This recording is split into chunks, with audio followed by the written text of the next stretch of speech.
Salutare, dragilor! Astăzi am la test CF Moto MT800. Este o motocicletă de adventure, touring, mai mult touring a celor de la CF Moto. Eu am mai testat motociclete la CF Moto. Data trecută nu am fost foarte satisfăcut, așa că sunt curios să văd data asta cum merge cu o motocicletă care este vârful lor de gamă. Bun, primul test din ziua de astăzi. Ieșim cu ea pe o ocolitoare să vedem cam cum s-ar comporta în trafic de autostradă la drum lung, pentru că este o motocicletă mai mult de touring decât de adventure. Ne asigurăm și intrăm odată cu traficul. Ne este foarte ușor să facem acest lucru. Oglinzile sunt destul de bune, destul de mari, se vede destul de bine în ele. Am mers cu puține motociclete în care să pot spune acest lucru. În treapta 6 accelerează super bine, deci exact cum mai face la touring, așa când se lene să mai schimbi în jos și să mai retrogradez ca să mai câștigi ceva putere.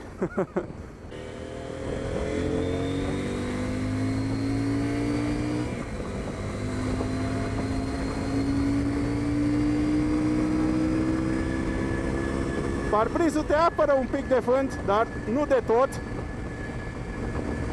Probabil mai trebuie reglat un pic pentru mine. Deci pot spune că ar face față cu brio traficului de autostradă și la drum lung. Cu o altă chestie care îmi place, poziția de condus. Să știți că este foarte confortabilă, super confortabilă, super ergonomică. Nu mă așteptam. Foarte bine gândită, cel puțin pentru mine, la 1.85. Frate, stau super bine pe motocicleta asta. Bun, și după cum ziceam, motocicleta este ceva motocicletă și de adventure, așa că o să ieșim cu ea acum pe un drum așa de țară, mai de off-road, un fel de macadam, un pic de pietriș, un pic de praf, noroi. Să vedem cum se comportă și pe genul ăsta de drum.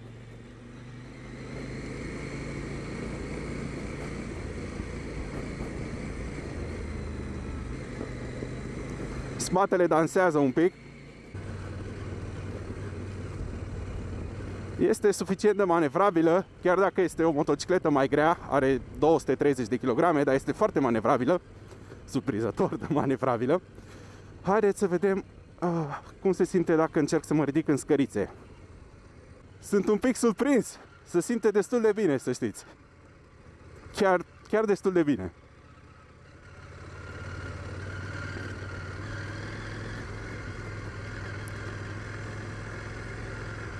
Da, deci în scărițe se simte cam ca Africa Twin, așa, să știți. Deci foarte ok. Controlul este destul de bun, mă simt destul de bine. Chiar mă simt destul de bine.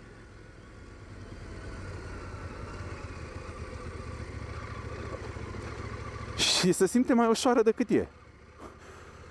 Nu m-aș fi așteptat. Sincer, mă așteptam să fie o motocicletă din aia top heavy și chiar să-i simt alea 230 de kilograme pe deplin. Dar nu. Deloc. Motocicleta se simte super manevrabilă și super ușoară. Se simte așa, ca și cum ar avea undeva la 190 de kg, cam pe acolo. Mult mai ușoară decât e. Odată ce te-ai ridicat în scărițe, chiar e ok. Când stai jos, se simte așa un pic parcă fuge de colo-colo, dar în scărițe, unde ai mult mai mult control, se simte foarte bine. Surprinzător. Bravo CF Moto. Fantastic. Nu m-aș fi așteptat. Bine, într-adevăr și motocicleta costă mult mai mult față de ce motociclete făcea CF Moto înainte și prețurile pe care le aveau.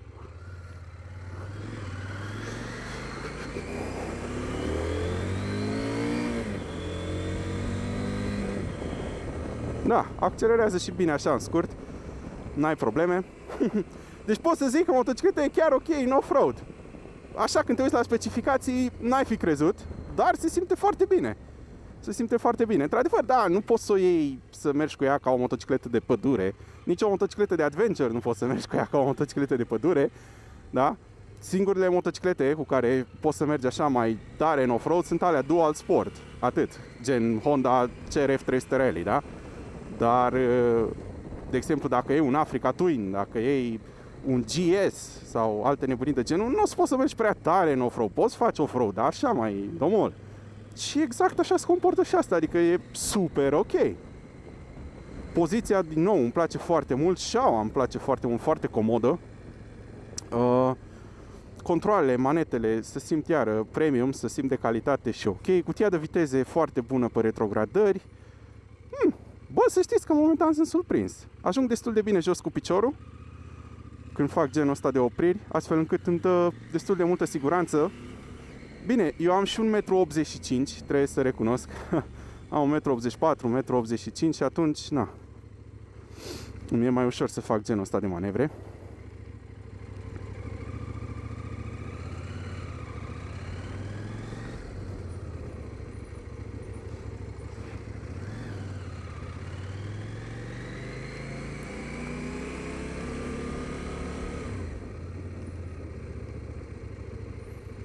Nu lăsați, mă, și pe băiatul ăsta să treacă. Haide, copil, hai, că ăștia sunt bulangii.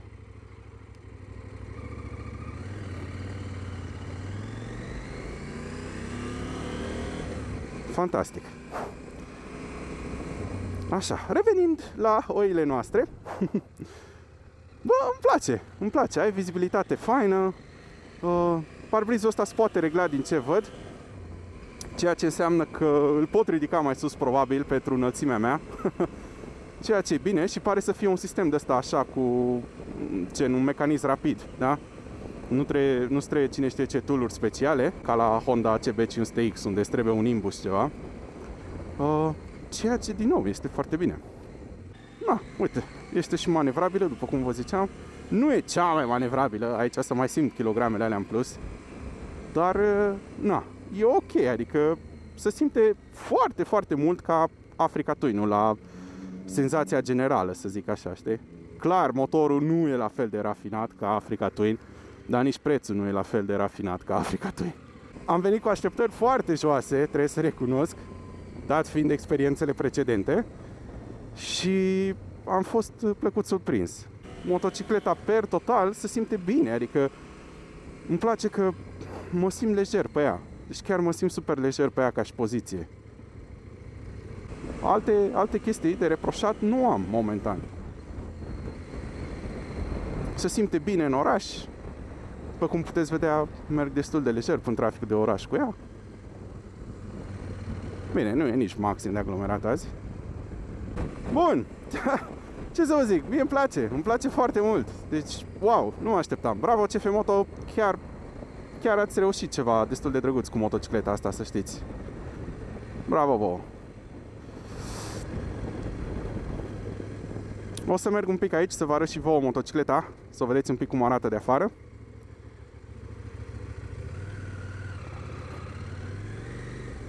Bun. Bun, haideți să vedeți un pic cam cum arată CF Moto 800 MT sau MT800. Este o motocicletă destul de mare, da? Este o motocicletă middleweight, să zic așa, de adventure touring. Mai mult touring, clar. Dar să știți că ceea ce am simțit adineaura în off-road nu mă lasă deloc dezamăgit și se simte foarte, foarte bine motocicleta în off-road. Îmi place că îți dă foarte multă siguranță în off-road și eu nu sunt poate cel mai bun motociclist în off-road, da? Bun, haideți să analizăm un pic motocicleta. Deci, după cum puteți vedea, avem roți pe spițe, da? Nu sunt roți de aliaj, ceea ce este un lucru foarte bun din punctul meu de vedere. Apoi, roata pe față este de 19, iar roata pe spate este de 17, da?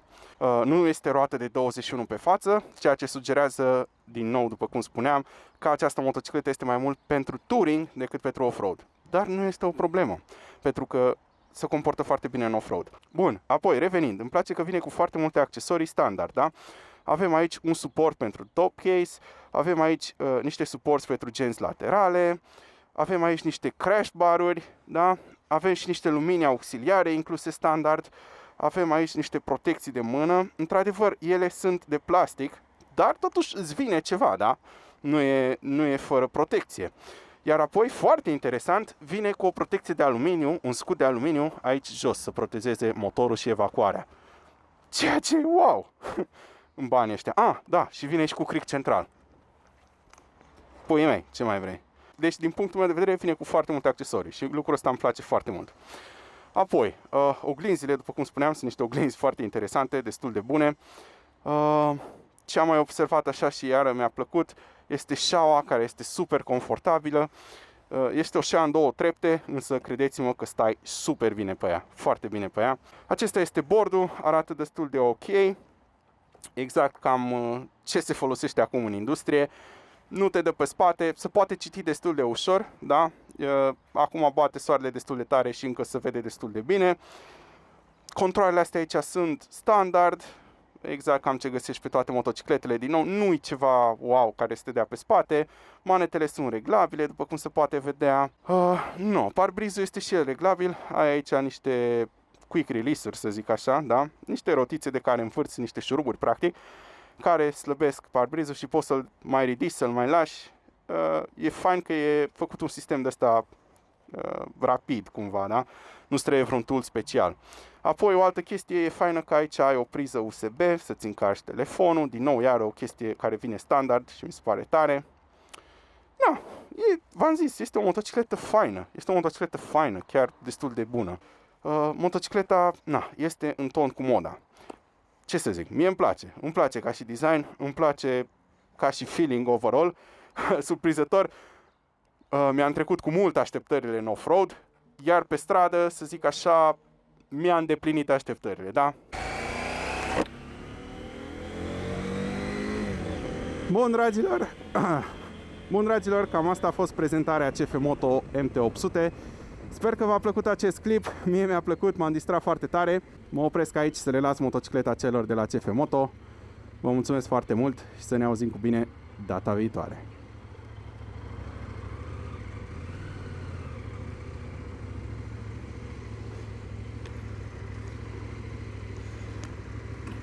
Cum ți se pare? E faină, să știi, nu mă așteptam. Am mai mers anul trecut cu 650 MT și 650 MK și nu se simțeau. Astea se vede o îmbunătățire destul de mare. Poziția e bună, manevrabilă, adică, pentru 230 de kg e manevrabilă.